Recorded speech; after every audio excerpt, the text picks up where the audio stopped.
Good evening, Who Dat Nation, and happy Wednesday, Bayou Blitz family. I hope everybody is doing very, very well out there. In this late January evening. I am Bob Rose. I'm one of your co-hosts to tonight's Bayou Blitz podcast. Joining me is my partner in crime and my good friend Brendan Boylan. Brendan, how are you tonight? So far, so good. I know that some of your neck of the woods, maybe a little bit more north, got hit with some pretty good snow over the We last got little we got bit. more. We got about an inch and a half of snow and equal parts ice, and it all hit within about an hour and a half time span as the kids were getting on the bus for school. Lovely. Gotta love that. Especially when you're out there and you're getting the kids on the bus and you got to feel all of it too, and you're not all snuggled up warm inside with a cup of coffee. Yeah, it's the worst. I'm talking like I have kids and I know exactly what that feels like, but it sounds terrible. So we didn't get hit with any weather, but for you guys, I hope everybody's safe. If you guys did get hit with some weather and you guys are staying rather warm, because I hate the cold. And if for all of you folks in Louisiana and the New Orleans area, I know you guys hate the cold because it's warm out there all year long.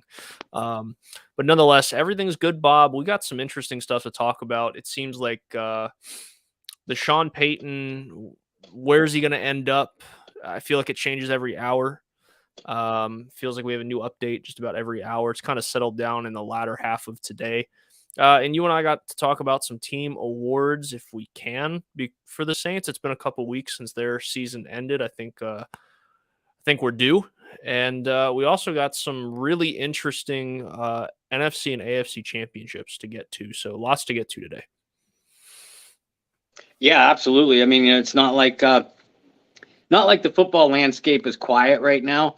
But outside of the two conference championship games, which have the potential to be, two classic football games, anything else you hear out there, folks, it's going to be nothing but rumor and conjecture at this point. So just and Brendan and I told you last week, and we're going to tell you this week, and we'll tell you next week.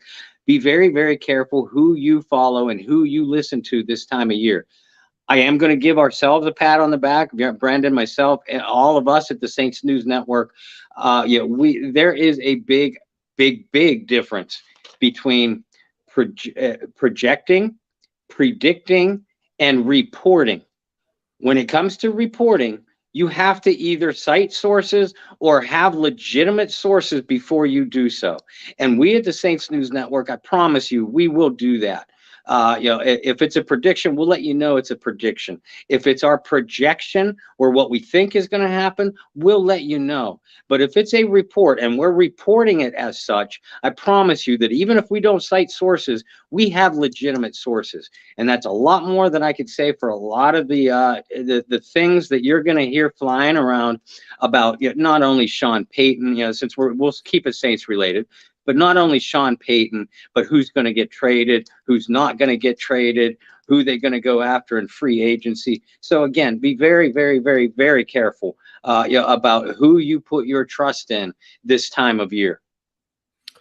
Yeah, and just to echo that, and I'll echo what I said last week as well, is blue check marks on Twitter don't mean what they used to mean, especially with Twitter Blue out now.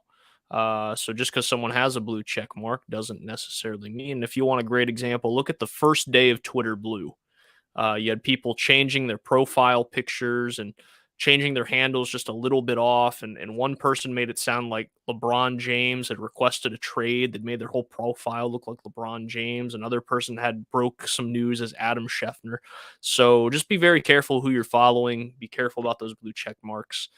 And especially as we get farther on into the offseason, because as much as we're talking about Sean Payton right now, I'm sure we'll have just as much to talk about with Michael Thomas in the coming months, because it looks like because of the renegotiation of his contract, he's not going to be with the team unless something crazy happens. So you got to be really careful with what you're listening to about now. And the Saints are in a weird spot where it's do they tear it all down, or do they push forward with some of these veteran guys? There's going to be a lot of roster things going on as well. So just to echo Bob, be very careful with who you're trusting and who you're putting your faith in this time of year.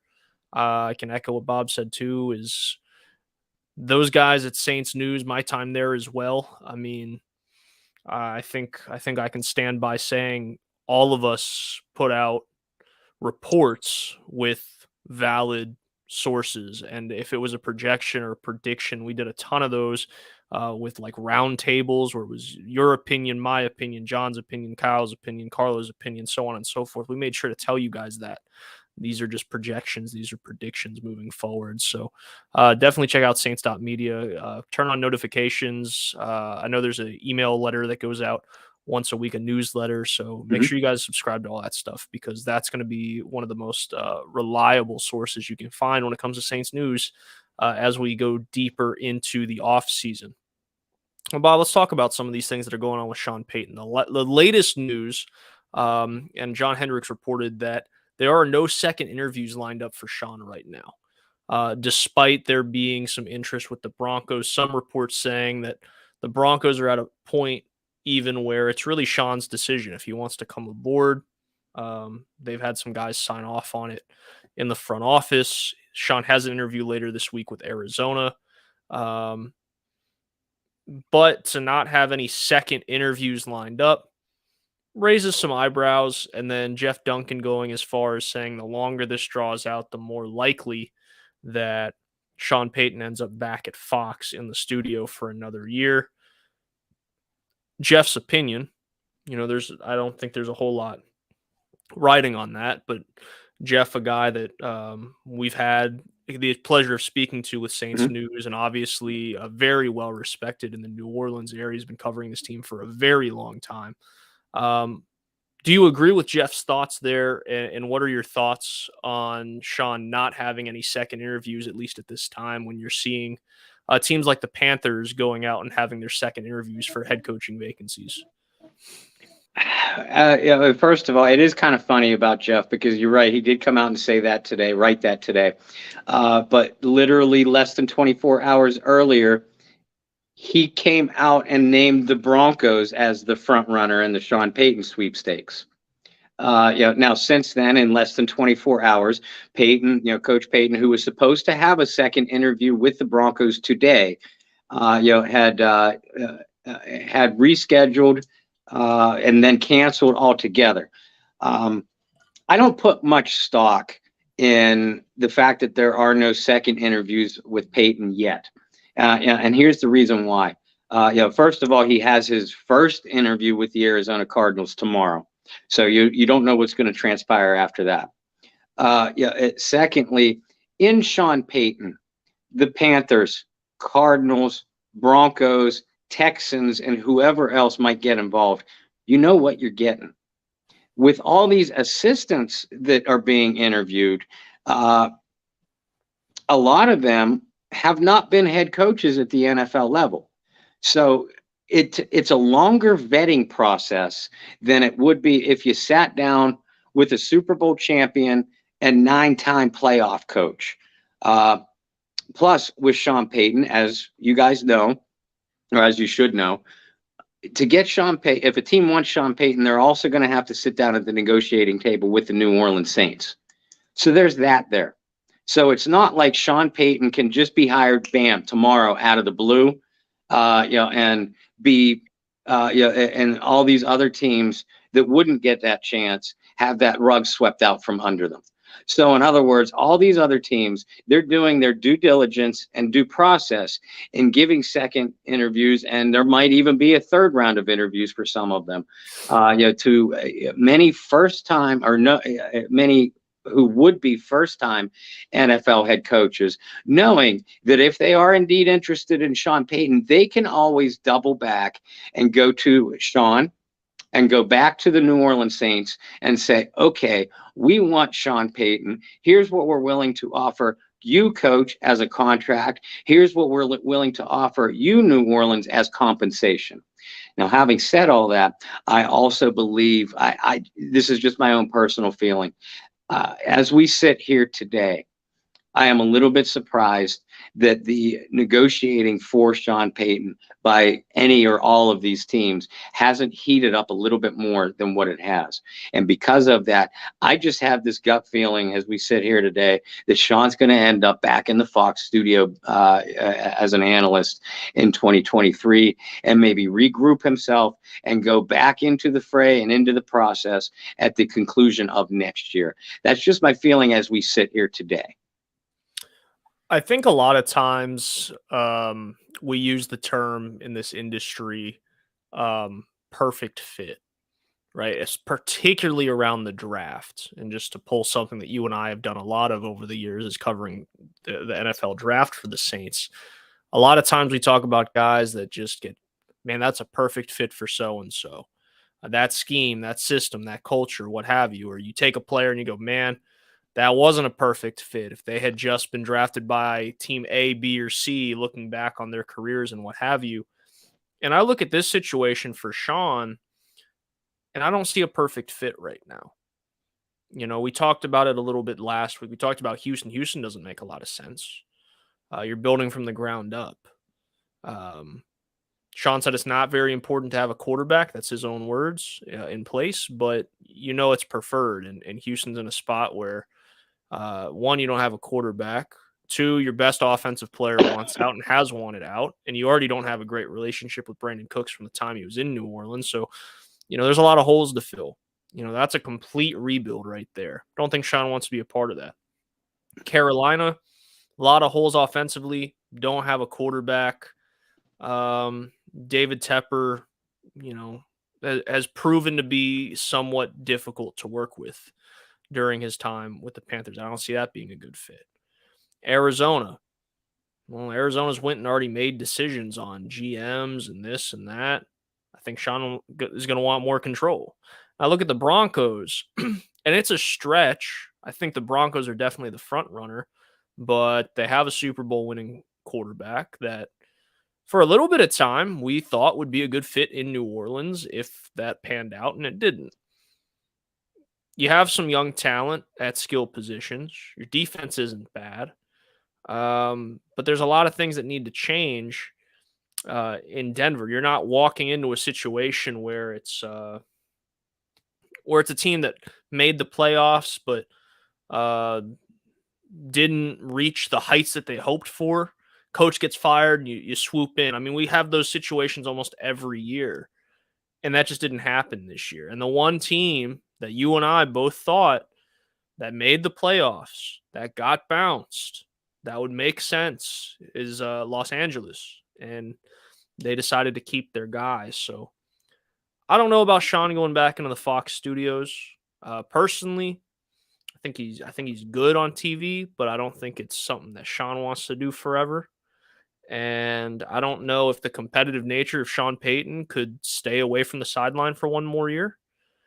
You know, you have to take that in consideration too. So if the Broncos put together a good enough package for Sean Payton, enough compensation for the Saints, and they give Sean a little bit more power, if you will, with the roster, if that's what's going to put it over the edge, I could definitely see Sean taking the job. But personally, I don't think the perfect situation for Sean came up. You could even look at a team like Dallas that got bounced in the playoffs. And that's been a team for years. They're like, well, they're just, you know, they're a piece away, or they're this away, or they're that away. And you know, Dallas has always been a spot for Sean. Obviously, the Jerry Jones and the power control thing is another whole aspect. But you know, Dallas is stuck with their guy as well. So for me, 2, maybe 3 of the top spots I had for Sean, the head coaching vacancy, there is none. It didn't become available like many thought. So I could see Sean go back, but I don't know about the competitive nature of Sean, of just, you know, throwing his hands up and being like, hey, I'm not going to coach for another year. Because if there's anything we learned about Sean Payton during his tenure in New Orleans, I mean, that is a fiery dude, and he's a competitive dude. But, you know, right now it sounds like we're kind of at a stalemate. So what happens next, Bob? What happens next is, I mean, you know, we know he's going to talk with Arizona. But we also know that the Cardinals have interviewed several candidates for their open coaching position already. We also know, and this is what I thought would make Arizona the front runner. The fact that of all the teams that fired head coaches, they were the only ones that fired their general manager also. And I thought that might give Sean Payton an in with Arizona, give him the total control per se that we think that he's looking for. Maybe not coach GM role, but a coach and puppet master behind the scene, where he could bring in a general manager, they could bring in a general manager that he has a long relationship with and a close relationship with. Someone say Jeff Ireland, the assistant GM in New Orleans, someone like that. But since then, Arizona has hired a GM. Now we don't know. He and Sean might be very, very close. We don't know that. But that was just another domino that I didn't expect to fall before Sean Payton would get hired as a head coach. And like you said, where's the fit for Sean in all this? Dallas on paper might be a good fit, if not for a meddlesome owner. The Chargers would be a good fit, if not for the fact that they decided to keep their head coach. The rest of these teams, they fired their head coaches for a reason. We're not talking about a situation where Andy Reid decides to retire at the conclusion of the season, which, by the way, folks, I wouldn't completely rule out, where Andy Reid retires at the end of the season. Sean McDermott decides to pull in Buffalo, decides to pull Sean Payton, and step away from his organization, or Zach Taylor in Cincinnati, or Kyle Shanahan in San Francisco. Those four teams, they are legitimate NFL powers right now. They are ready to win today, tomorrow, and for the foreseeable future. And a situation where, and this is so spitballing, again, I'll throw this out. I have no sources. This is just me spitballing.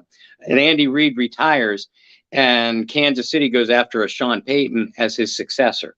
Now, that would be a perfect fit kind of situation. But the rest of these teams that have job openings, they have job openings because they sucked in 2022. And does Sean Payton really look at any of these organizations and say, I think we can be a legitimate championship contender, if not in year one, then most certainly in year two? Does anybody really feel that way about any of these teams? And most importantly, does Sean Payton feel this way about any of these teams? If he doesn't, then I agree with you, Brendan. I don't see Sean willingly stepping into a situation where it's going to be a total rebuild from the ground up. I believe he wants to step onto a team that he feels is only a couple pieces away, and that he could be the major missing piece to that championship puzzle. And I can't say I feel that way about any of these teams that have had coaching openings as we sit here tonight. You're absolutely right. And I even said the Broncos make the most sense, but I don't even think Sean's going to help the offense significantly if he chooses to go there, especially with how bad it was this year, which surprised a lot of people, myself included. But I don't think that puts them over the top. They're not the best team in their division. They might not even be the second best team in their division, right? That's kind of where we're at with Sean Payton. Wait and see type of a game. And Bob told you guys all last week. I'm not even going to take credit. I'm going to say it was all Bob. Told you guys last week, this is more than likely going to be a long, drawn-out thing. We're not going to have an answer within the next couple weeks. Because even if there's a team, let's say, hypothetically here, Denver and Sean come to an agreement, well, then Denver's got to come to an agreement with New Orleans. Mm-hmm. And that's not something where I don't see it being like this. Hello? This is what we're going to offer. Sound good? Cool. I don't see it being like an easy, let's pick up the phone and just have a quick 10-minute chat and have the deal done. So there's a lot of factors that play into this. So we spent the first 20 minutes talking about Sean. I'm sure we'll spend plenty more 20-minute segments talking about Sean Payton this off season. So don't get cozied up and ready for an answer. Just be willing to, when that bat signal goes off, that hey, we got news. Then be willing to run and be ready. But for now, I wouldn't be looking up to the sky for that Sean Payton bat signal anytime soon. Yeah, because here's the thing too. Yeah, everybody, and I'm not throwing Jeff Duncan or anybody specifically under the bus, but anybody that came out today and was vocal about the fact, is Sean Payton. It looks like Sean Payton's going to head back to the Fox studios. There doesn't seem to be a fit for Sean Payton anywhere. All right. Like I said before, all of you changed your tune real quick in less than 24 hours. And B, have any of the other coaching openings been filled yet? That answer is no. And usually by the time we get into the third and fourth week of January, one or two of these coaching in past years, one or two of these coaching positions has been filled. I think it's very noteworthy that none of them have been filled yet. When the first position or two starts to get filled and we still haven't seen any progression in Sean Payton negotiations, that's when I'll start to believe, okay, there might not be a fit for him in 2023. Maybe he is going to indeed regroup. That's the way I see it right now. So again, you have to look at the entire landscape too before you make your own logical thought on where Sean Payton is going to end up. And I'll say it, as you pointed out, I said it for the last couple of weeks, and I'll say it again. This process still has at least a few weeks, 2 to 3 weeks to play itself out. Absolutely. You're absolutely right on all of that. Well, you brought up a good point during some of your spill on Sean Payton, is all the teams that fired head coaches sucked last year. So talking about teams that sucked last year, but they kept their head coach, let's talk about the New Orleans Saints of 2022. Not a very good football team. Had some moments defensively. Offense was a big issue. And special teams wasn't very good. Blake Gillikin didn't have a great year. Will Lutz seemed to be a little bit of a shell of himself, particularly down the stretch of the season. Saw some injuries to return men. Sticking with the special teams theme, obviously we can go through the catastrophic amount of injuries that the offense suffered. But let's talk about some of our picks. 2022 team awards for the New Orleans Saints, right? We'll talk about our offensive MVP or defensive MVP, rookie of the year on both sides, biggest surprise, biggest disappointment, what have you. But let's start with the positives, Bob. I was going to say offensive MVP, and then I caught myself because I don't even know if that's positive. But we'll talk about the defensive MVP. This is a team that down the stretch of the season was playing not just playoff caliber football on the defensive side, but potential championship caliber football. You're talking about a team that was matching records of the Dome Patrol days. You were talking about teams that were not allowing 20 points a game. They were allowing the offense the opportunity to win games. It almost mirrored some of those Saints teams from the early 90s. So when you look at the season as a whole, Bob, who was your defensive MVP of the New Orleans Saints in 2022? It's a tough one because there are a lot of very good players to choose from. First of all, let's rule out anybody on the interior defensive line, because although I thought David Onyemata and Shai Tuttle played better over the last month of the season, the fact that this defense finished 24th against the run, and many games were absolutely abysmal against the run. That rules out anybody on the interior defensive line. Cam Jordan, look, I love you, Cam. And you are one of my favorite Saints players of all time, not just this team, of all time. And you, in my opinion, are a pro football Hall of Famer. Statistically, you had a little bit of a down year. Marshawn Lattimore, he missed 10 games. Now, when Marshawn was on the field, as always, just like Cam, he's a difference maker. I keep coming back to one position, and that is it was the most consistent position on the entire football team. That is the linebacking core. But who do you choose from? I mean, Pete Werner looked like an all-pro over the first 10 weeks of the season, 9-10 weeks of the season before he went down with a severe ankle injury. And after that happened, Caden Ellis stepped in his place, and we'll talk more about Caden and, as the show progresses. I'm real tempted because of the numbers and the impact that he made over the last 9 weeks of the season. I'm tempted to pick with Caden Ellis as my defensive MVP, but I'm going to go with a guy that played pretty consistent football from week one. He received the first legitimate All-Pro or Pro Bowl berth of his career. Was voted to the All-Pro team, second team All-Pro for the third consecutive year. That is Demario Davis. Davis, and a lot of people I saw were critical about Davis this year, saying that they didn't see the impact from him that we've seen in the past. That maybe he lost a step. Guys, that's ridiculous. We got done talking about how bad the defensive tackles were, and the defensive line in general against the run. What that means is that runners and linemen, blockers, were getting to the second level of the Saints defense, second level being the linebackers, with relative ease most of the year. And Demario still had over 100 tackles, and more noteworthy, 10 of those tackles were for loss.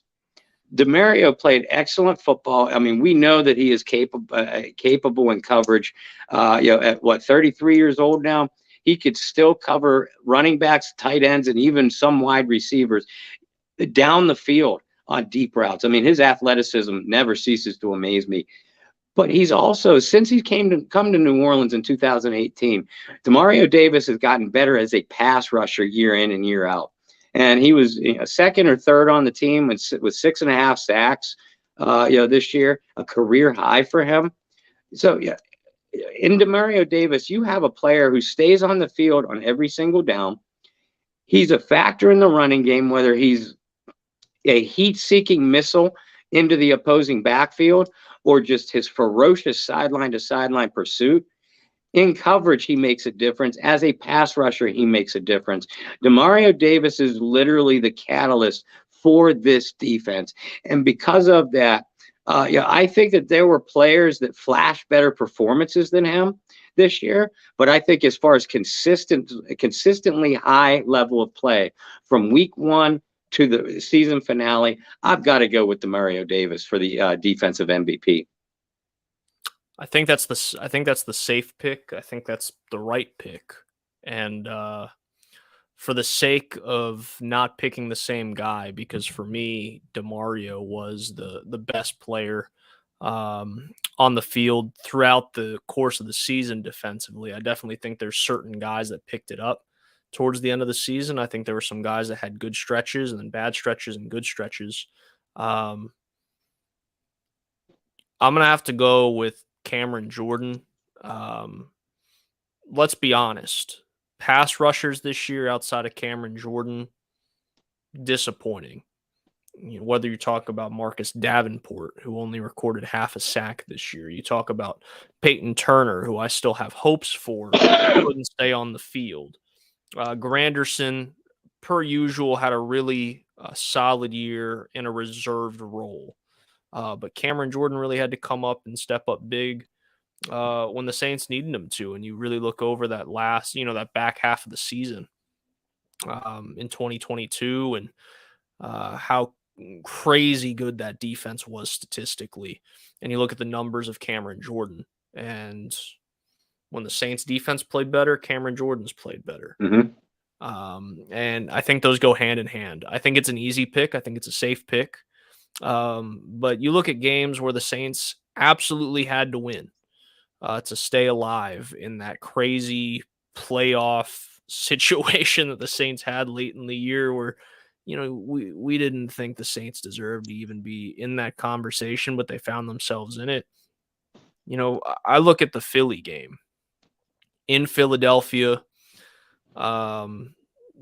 Philadelphia is one of the best teams, if not the best team in the NFC at that point. Yeah, no Jalen Hurts. But on paper, this is a team that should have ran all over the Saints, especially with how poor the Saints defense was against the run. And Cam Jordan came up big against the run. He also had 3 sacks. He was the NFC Defensive Player of the Week. He broke the Saints franchise record for career sacks.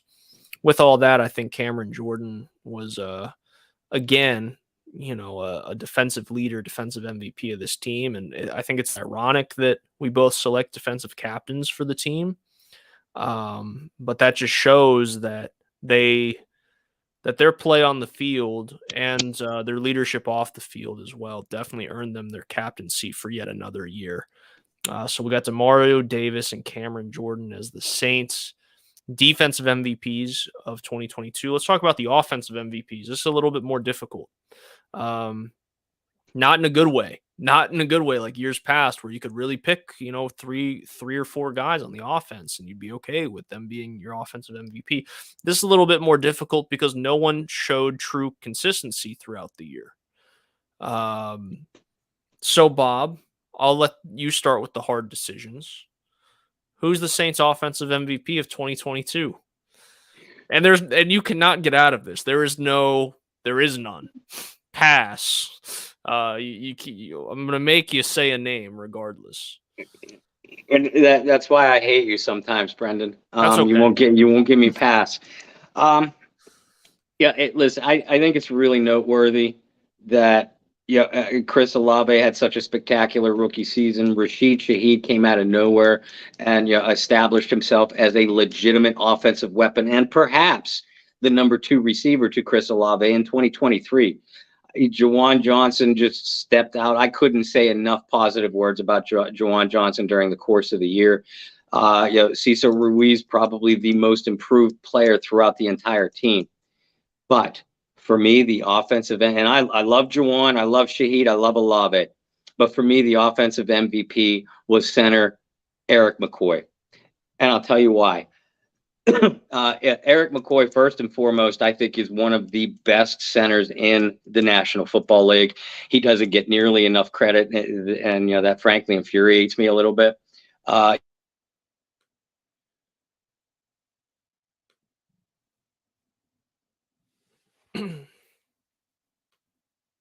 He has true.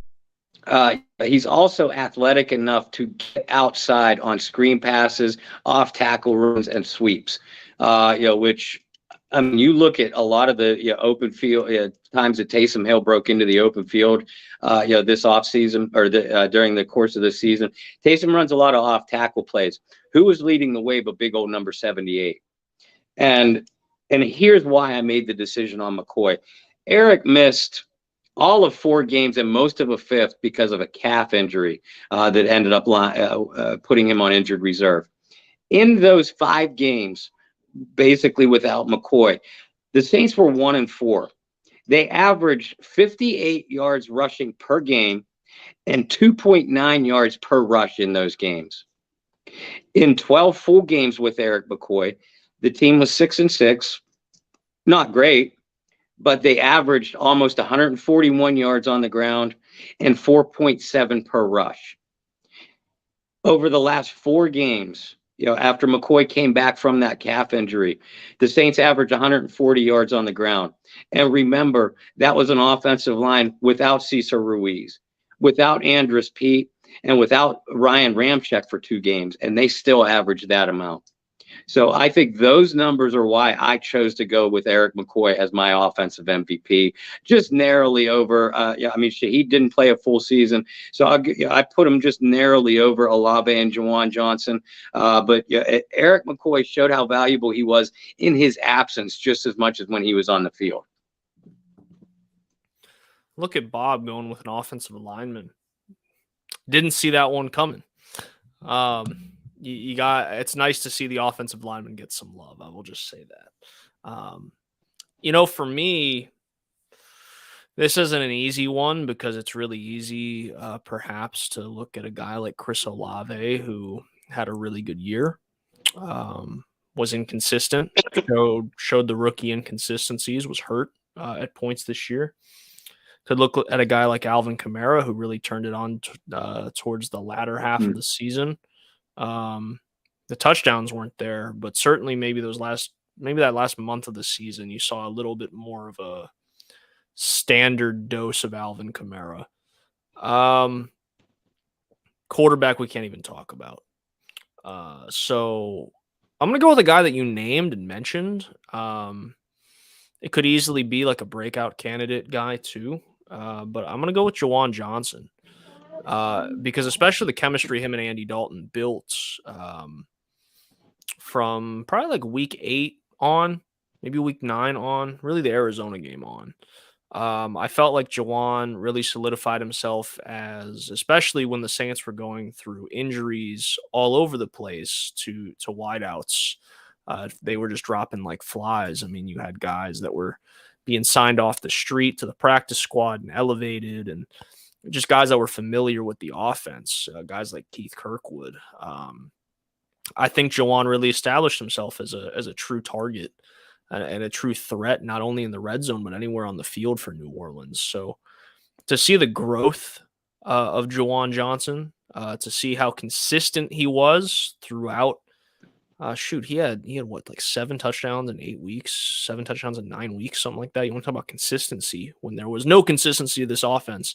Jawan Johnson stepped up and at least was a guy who was a viable target and a guy who would find the end zone consistently.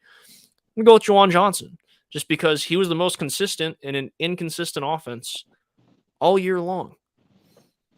And Jawan, along with Olave, was heavily in my consideration, along with Taysom Hill. And like I said, I couldn't say enough positive words about Jawan Johnson. I wrote many times this offseason, many times in the beginning of the regular season, about the 3 primary Saints tight ends in 2021. Jawan Johnson being one of them. Johnson, Adam Troutman, and Nick Vannett together had 49 catches for 555 yards in 2021. 19 NFL tight ends had better production by themselves last year. This year, Jawan by himself, 42 catches, 508 yards, and like you said, the 7 touchdowns. So Jawan has become a legitimate offensive weapon. I don't know that we're going to see him ever as a perennial Pro Bowler. I know in a moment of hyperbole, I compared him to Shannon Sharp, in playing style. Certainly not comparing him to the all-time great tight end at all, in career accolades. But that's what Jawan Johnson can mean to this offense going forward. He's improved his inline blocking so much to the point that he can now stay on the field in every down and every situation. We already know, since he's a converted wideout, that he can move outside. He can come out of the slot. Now that he's made himself a legitimate target coming off of the line too, I think that this can only improve not only the offense as a whole, but the receiving core, specifically Olave and Shaheed, going forward, whomever the quarterback turns out to be next year. Sticking with the offense, I'll make this one really easy on both of us because I don't think we both have to state the obvious here. But offensive rookie of the year for New Orleans, Chris Olave. A guy who was left off of the finalists for offensive rookie of the year. Brock. The only reason why is because he wears that helmet. I was going to say Brock Purdy made that list. Props to the guy. Right, Mr. Irrelevant. He's now playing for an NFC championship. But Purdy didn't do anything to put the Niners over the hump, right? He's just done enough to manage a really good football team and take advantage of the resources he has from a team that, what was it, 2 years ago, 3 years ago? My math's not as good as it used to be, Bob. 2 or 3 years ago, the Niners were in the Super Bowl. Similar team, lot of similar weapons there. And so I didn't feel like he did anything to elevate the team anyway. Different story for a different day.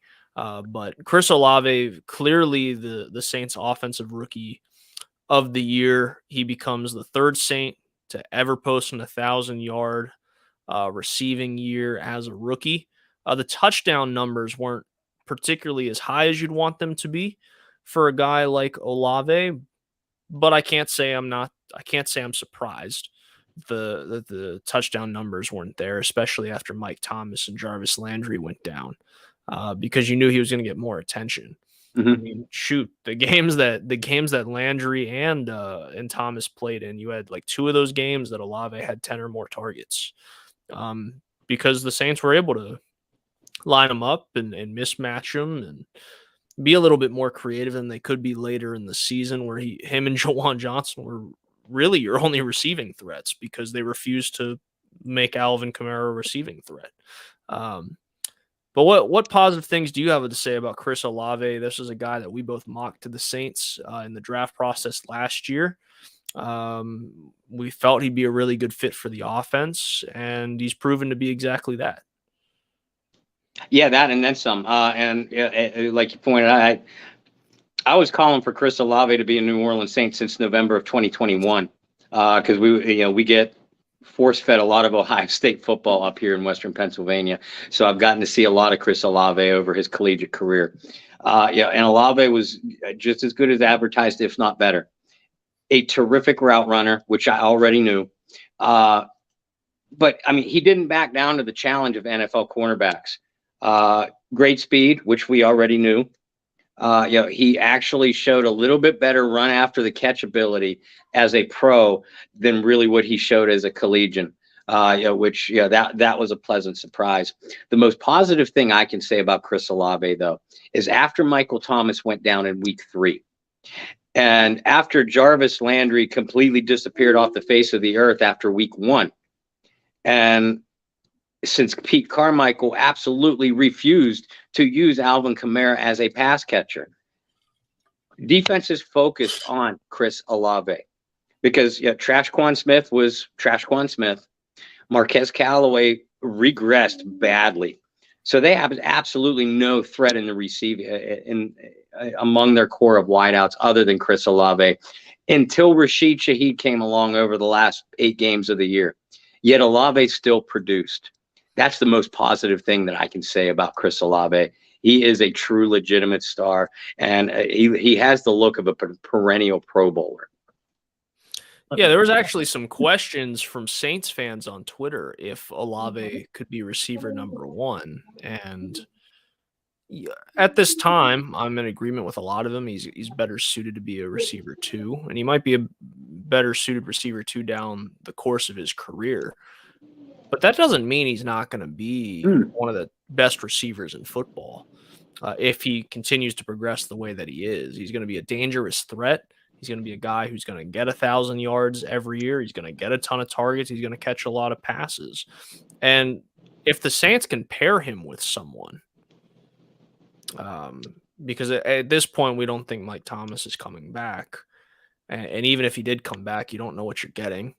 He showed little flashes in the 3 games that he had this year that Mike Thomas still has the potential to do something special, but all signs indicating he's not going to be back in New Orleans. If they could pair Olave with someone more physical and have like a true thunder lightning kind of duo on the outside, I mean, Olave could really do some good for this offense, and they could really utilize his skill set better than they did this year. And I think that's the scary part for other teams going forward is Olave was thrown into the fire this year to be the number 1 receiver and do things that maybe didn't suit him particularly well.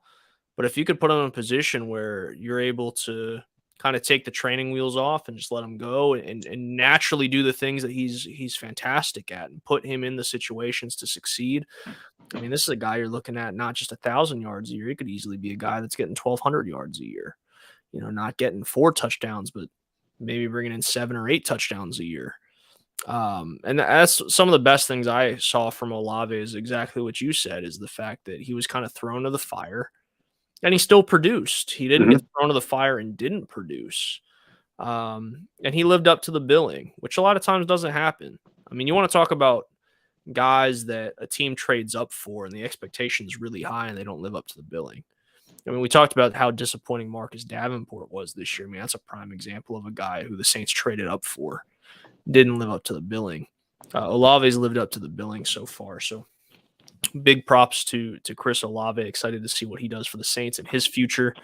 He is the 2022 Offensive Rookie of the Year. For the Bayou Blitz New Orleans Saints Team Awards, let's go to Defensive Rookie of the Year.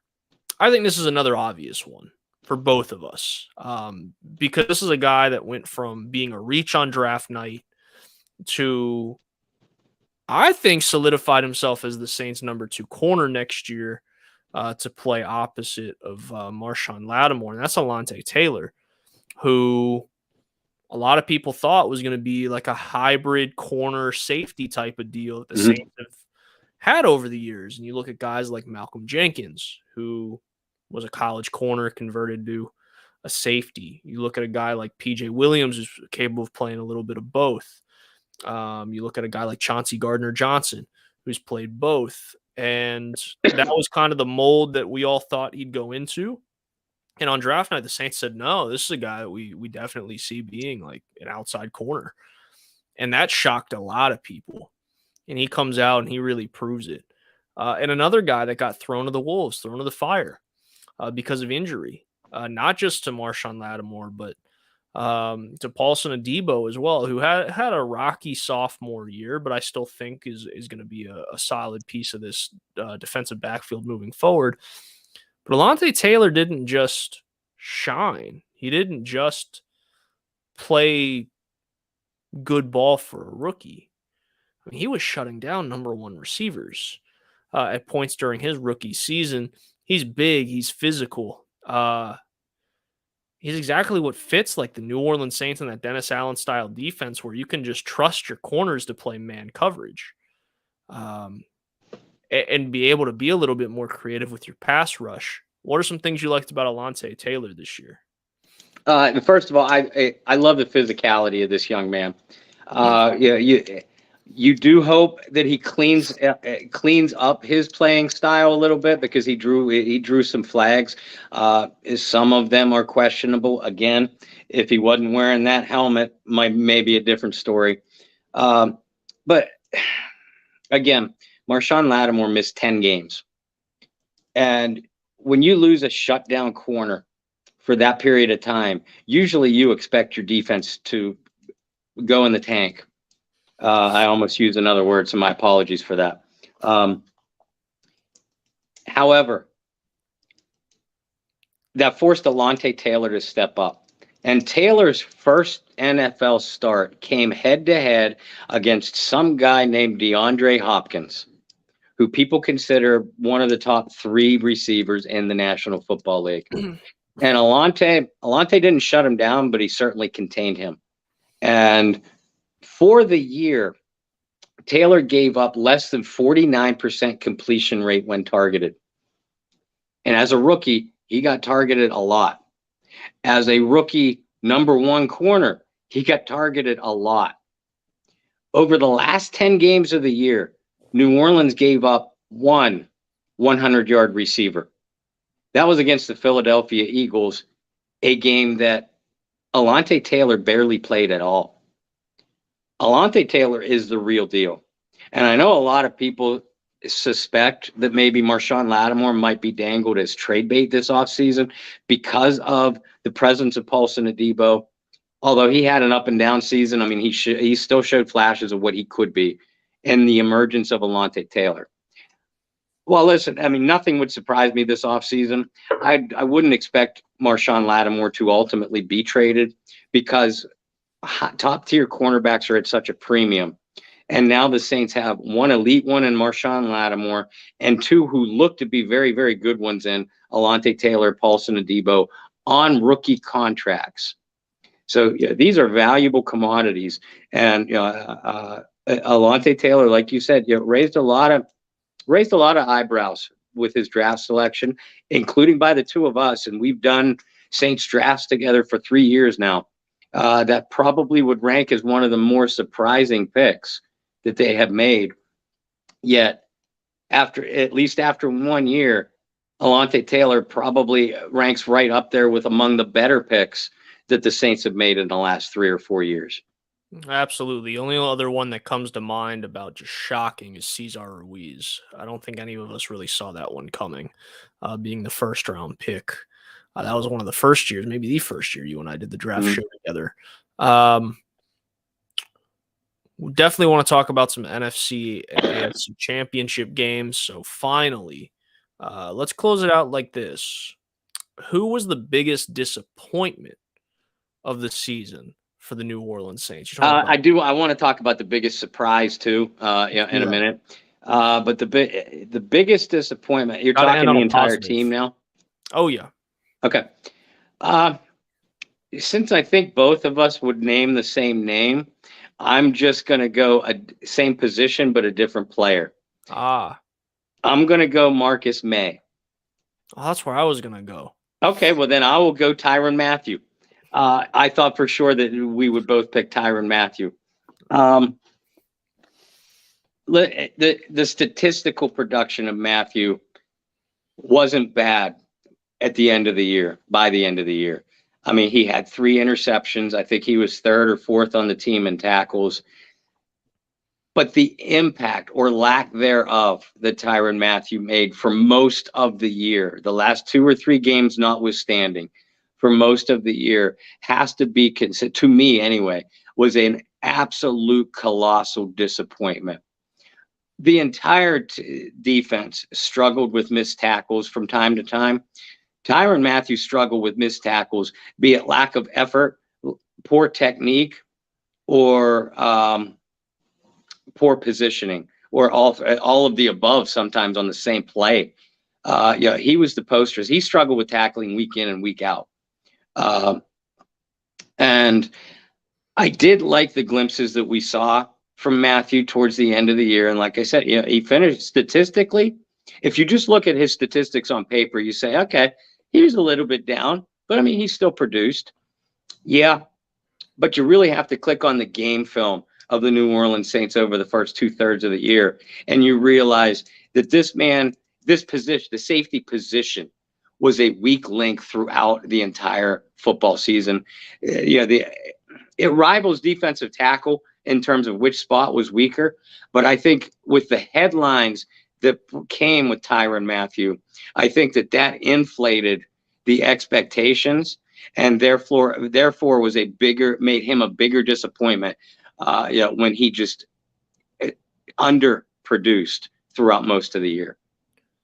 Yeah, I think that latter half of what you said is really important too, is because the expectation for Mathieu was so high. It was such a good story coming back home, former All-Pro at his position, this and that. And personally speaking, I think the back half of the season for the defense and seeing Mathieu perform better in the back half of the season did enough for me to go, yeah, he had a kind of like what you said, he had a down year, but it wasn't a total wash. Almost coming to terms with, okay, this is probably what he was going to be. He wasn't going to be the All-Pro we all expected. He's going to bring some defensive leadership. We got what we thought we were going to get. They are who we thought we were. It's a good for that famous rant.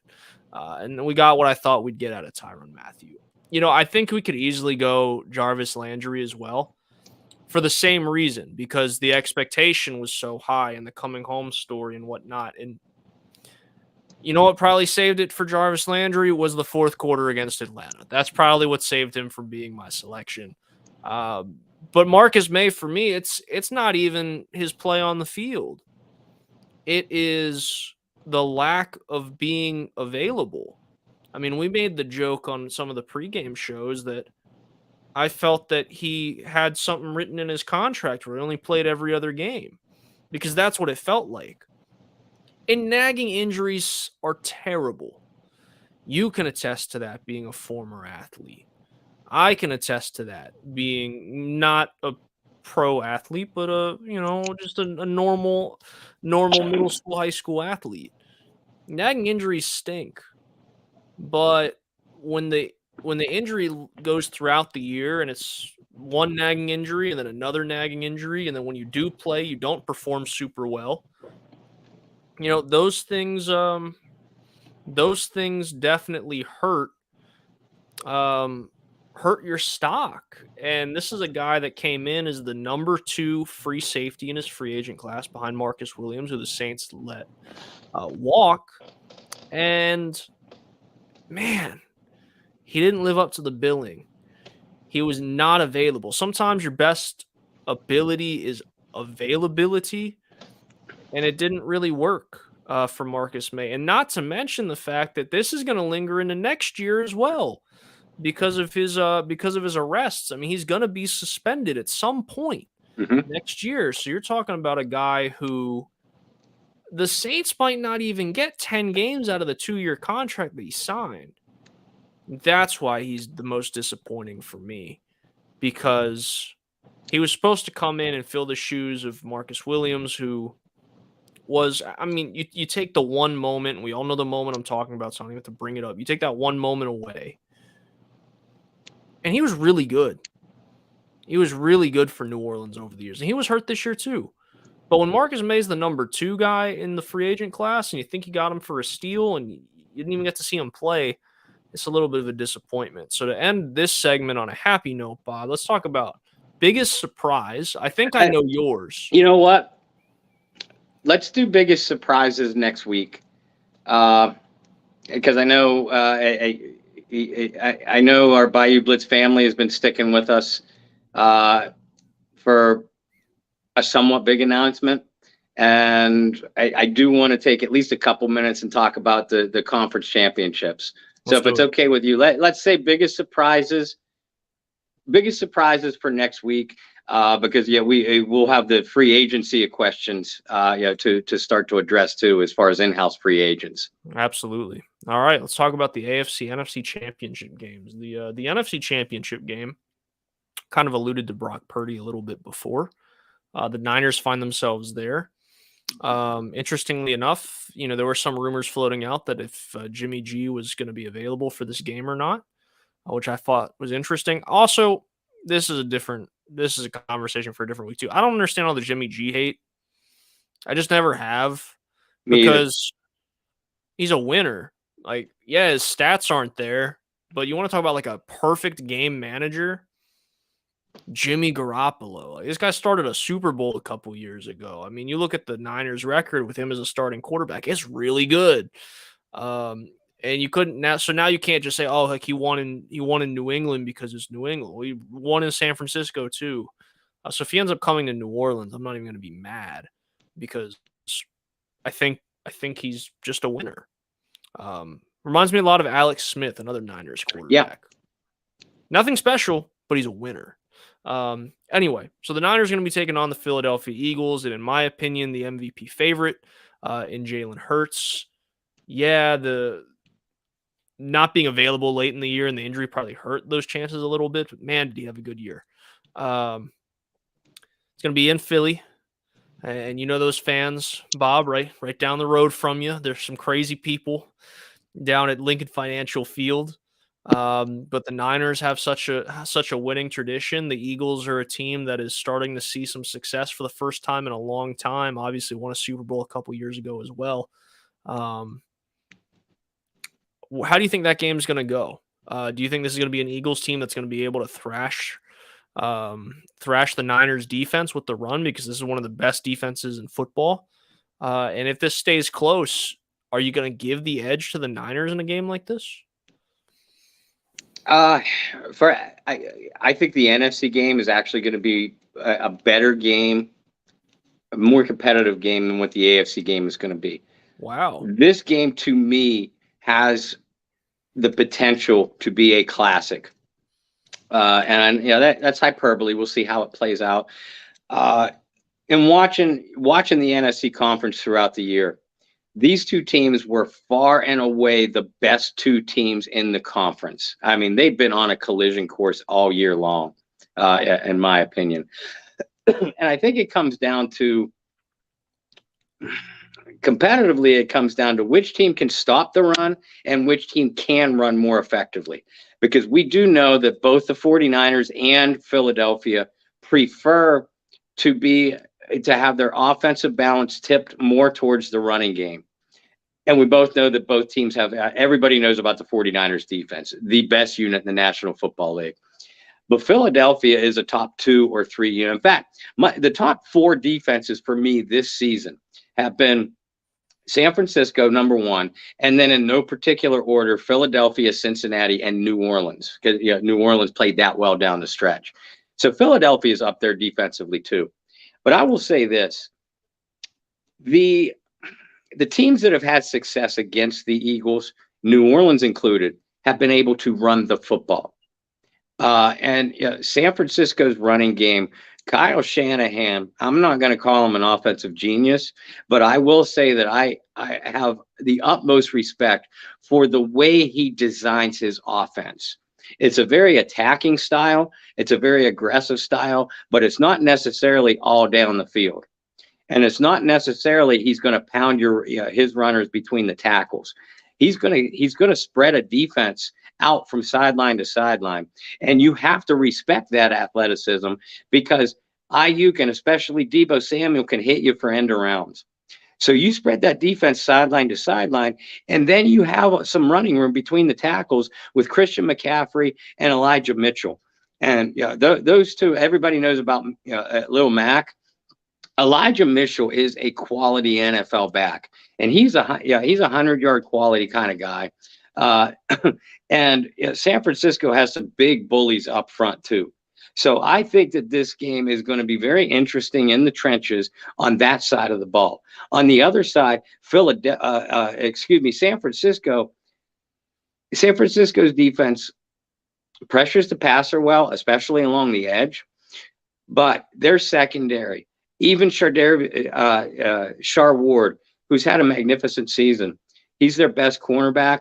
But San Francisco is vulnerable in the secondary and has been especially vulnerable to opposing tight ends. People know about George Kittle for San Francisco, a great one, but an equally great one is Philadelphia's tight end Dallas Goedert. Not to mention those two big playmakers they have in at wide receiver, and Jalen Hurts. The Eagles. Excuse me while I look up the numbers real quick. I had them at the tip of my fingers. The Eagles only rank like 23rd in pass attempts, but rank 9th in passing yardage. What's that tell you? That tells you that they are an attacking downfield, big play passing attack. And obviously everybody knows what Jalen Hurts can do as a runner, but he has remade himself as a passer this year. And I think that that's what makes him dangerous. I think San Francisco can probably contain Hurts and Miles Sanders on the ground reasonably well. But as long as Philadelphia can stay patient, eventually they're going to hit some plays in the San Francisco secondary. I don't think the Eagles are going to blow out the 49ers by any stretch. I see it being a close game. And although I think Brock Purdy has played extremely well, he did look like a rookie at times against the Dallas Cowboys. And this is an even bigger stage now on the road in a rowdy environment against a top-tier defense. Not that the Cowboys didn't play great defense last week, because they did. I just think Philadelphia has a little bit of an edge because of Brock Purdy, and his inexperience. And although it's literally a flip of the coin for me, I'm going to go with Philadelphia in a real close, real hard-fought ball game. I think both these defenses are fantastic. Like I said, I think Jalen Hurts is the front runner for MVP. If I had a vote, he'd have my vote for MVP this season, which says a lot about his growth and his development. I mean, remember, this is a guy that lost his job at Alabama. I think it says a lot about Jalen Hurts as a football player and a competitor. I'm with you, Bob. I think it's going to be a close game. I think the defenses are going to shine. I don't think it's going to be extremely high scoring. I think the Eagles win this one like 24-21. And I think the Niners are going to have a really interesting problem in the offseason at quarterback because you're going to have Brock Purdy, who now has playoff experience and played pretty well in the later part of the year. Trey Lance spent a first-round pick on. Mm-hmm. And then Jimmy Garoppolo. You're going to have 3 quarterbacks, and you can really only keep one. Purdy could end up being just your long-term backup solution. But you know how the NFL works. Yep. There's going to be some team that might want to take a flyer on that kid and pay up to take a flyer on that kid. I'm not saying it's definitely going to happen. I'm saying it's a possibility, though. But yeah, I'm going to take the Eagles in this one. As much as I'd like to see the Niners go back, and I've always been a fan of Deebo Samuel. Playing not right down the street, but a couple hours down the road in South Carolina. I got to see him a lot here, and I think he's just a special talent. And obviously, the Niners have used him very well in their offensive scheme. I just don't think they have enough with an inexperienced quarterback to make it happen. I'm not saying they'd win the game with Jimmy G. Personally, I think they'd have a better shot with Jimmy G. Let's flip it over to the AFC side. Two real quality quarterbacks in Mahomes and Burrow. And ironically, this is a Cincinnati team that, if you had asked me back earlier in the season if they would have made the AFC title game, I would have just laughed in your face because they were not good earlier this year. The Saints should have beat them in the Superdome earlier this year. But this is a team that all of a sudden, even with a makeshift offensive line, has put it together. And I mean, you Saints fans, they're also LSU fans, know that Joe Burrow is just one of those guys who comes up in big games. And he plays different in big games, and he's done it so far in the playoffs. But you want to talk about a challenge, and you want to talk about a test. We talked about the rowdiness of Philadelphia. I mean, shoot. Isn't it Arrowhead? Didn't they break the record for loudest stadium in the NFL? Didn't they pass the Superdome at some point? That's going to be a loud environment to play in. Not saying that Burrow hasn't done that before. But you're looking at the Chiefs that have made now their 5th straight AFC title appearance. Mahomes had another very quality year. Not quite an MVP year in my mind, but a really good year. They're starting to click on all cylinders. No boot, no limp on Mahomes today as he left his press conference. I know that's only a couple steps to analyze, but that's a big plus for them as well. How do you see this one turning out, Bob? Because I think the Bengals have turned a corner and they're playing some of their best football of the season. But the Chiefs are the giants of the AFC. They are the you don't want to call this quite I respect what Patrick Mahomes, especially Andy Reid and the Kansas City Chiefs have done this season and for a sustained period. But to me, the Cincinnati Bengals and San Francisco 49ers have played the best football down for the last 6 or 8 weeks of the year. Including the playoffs so far. And frankly, Cincinnati is the much more complete team than Kansas City by far. And if either of these two games have the potential to be a blowout, it's this one and in favor of Cincinnati. Kansas City has a distinct advantage with their pass rushers, especially Chris Jones, Frank Clark, and the rookie defensive end from Purdue. But for that to be effective for the Chiefs, they have to get up early by a score or 2 scores. And if that happens, or if something happens to make Cincinnati feel like they're going to have to, go pass heavy, that's where the Chiefs have a real advantage. But Cincinnati, after their playoff run last year, they learned how to win. And that's so key that's so vital for a young team, because what that means is that you don't panic in any kind of situation, up to and including in hostile environments like Arrowhead Stadium, where they won on the road last year. That Kansas City team was better than this Kansas City team. And that this Cincinnati team is better than last year's Cincinnati team. I look for the Bengals to come out extremely aggressive on the offensive side of the ball, balanced but aggressive, and very innovative on the defensive side of the ball. They're going to challenge Patrick Mahomes, and although there's no doubt, there was never any doubt in my mind that Mahomes would play, I question how mobile he's going to be able to be. Now, he could still be effective from the pocket. There's no question about that, but he is not Patrick Mahomes unless he's on the move or capable of being on the move.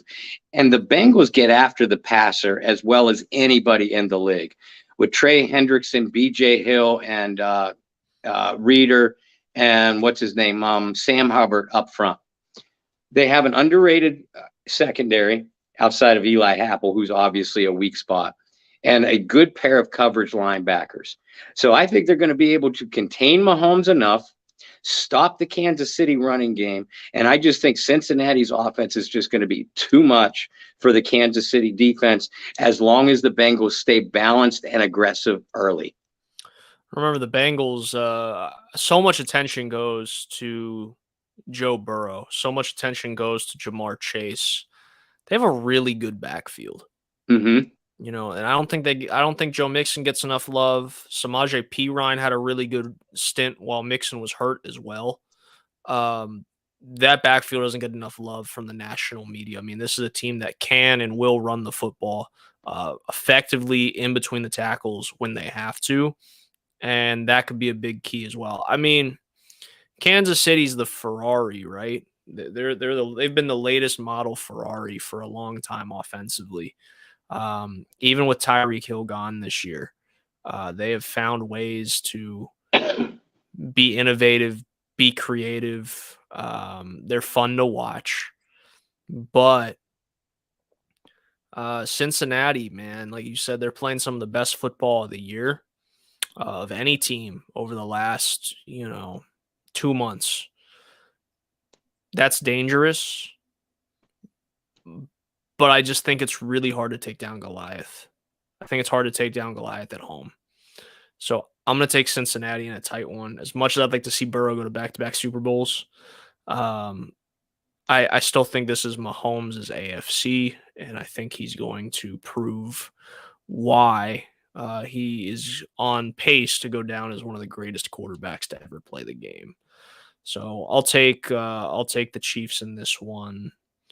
This one would be high scoring. I'll take 35-31 in favor of the Chiefs. Home field advantage. I guess I took both home field teams in this one, but I have it being a Chiefs-Eagles Super Bowl.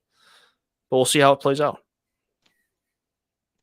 Well, guys, kept you a little long again, but what's new? If you guys have been with us, you guys know how this typically rolls by now. I just wanted to give a quick shout out to all you guys that interacted on Twitter so far today with our Funko Pop giveaway. Remember, we're doing one specially for you guys on YouTube as well. So just like you guys comment here throughout the show. I'm sorry we didn't get to so many of them today. We had plenty to talk about today, but just make sure that you comment in there. Simple, your name, your favorite moment from the Bayou Blitz, and we'll make sure you get you in on the giveaway as well. Obviously, if you're on Twitter, please don't double dip. Like if you don't have social media, use the YouTube one. If you do have social media, just go on Twitter and enter that way as well. So really excited for that, excited for growth, excited for more interaction with you guys, especially here in the off season, because when the off season comes along, you guys are what keeps us going. I mean, we could sit here and talk about Sean Payton every day for however many episodes, but you guys are what keep us going and keep us on our toes. And you guys tell us what you want to hear. So with all that, Bob, where can everybody follow you on the World Wide Web? Folks, thanks for hanging with us tonight. We're not only going to have this Funko Pop giveaway, like Brendan's been talking about. We're going to have a couple giveaways this off season, and make sure you stay with us throughout the off season. We're gonna hit you with a show every single week.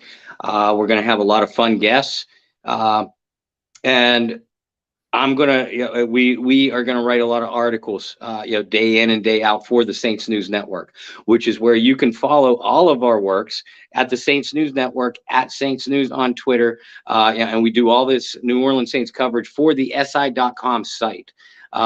You can follow me individually. I'm on Facebook, Bob Rose. I'm over on Twitter at BobbyR2613. Make sure that if you are on Facebook, that you become a member of our Bayou Blitz Facebook group. We streamlined all of our articles, all of our shows through there, as well as our personal page and the Bayou Blitz Twitter page at Bayou Blitz Pod. Make that one grow just as you're making our Facebook page grow. You guys are making this show yours, just like we asked you to from the start. We love you for it. I hope you'll continue. I hope we're putting out a great product for you. And for myself, you can follow me, Twitter and Instagram at BT Boylan. So thankful for all of you guys hanging out with us every single week, whether it's been a Wednesday or a Thursday, whatever day we've had to move it to. You guys have showed up. And I'm just grateful you guys like to hear Bob and I talk about uh, Saints football, NFL news, all that good stuff, because you guys have so many different outlets you could pick, and you guys continue to pick us. So very thankful for that. Like Bob said, make sure you join our Facebook group, grow us on Twitter. We got a lot of exciting stuff this off season. Bob mentioned some more giveaways. I mean, you guys all like free stuff, right? I like free stuff. So make sure you tune in for that. Bob and I have some awesome guests, some that you've already met and seen on the show, some that will be some new and fresh faces. At least to our show, you guys are going to know them from other places, obviously, but we're going to have some new and fresh faces on the show coming up soon. We'll have the latest and greatest on everything New Orleans Saints moving forward. Follow Bob, John, and Kyle with the Saints News Network, and follow all the great coverage that they have this off season. Until next Wednesday, I hope you guys enjoy the last little bit of January 2023. Bob, you stay warm up there in the Pittsburgh area, and I hope you guys all find some peace, spread love, practice positivity, and we'll see you next Wednesday for another episode of the Bayou Blitz podcast.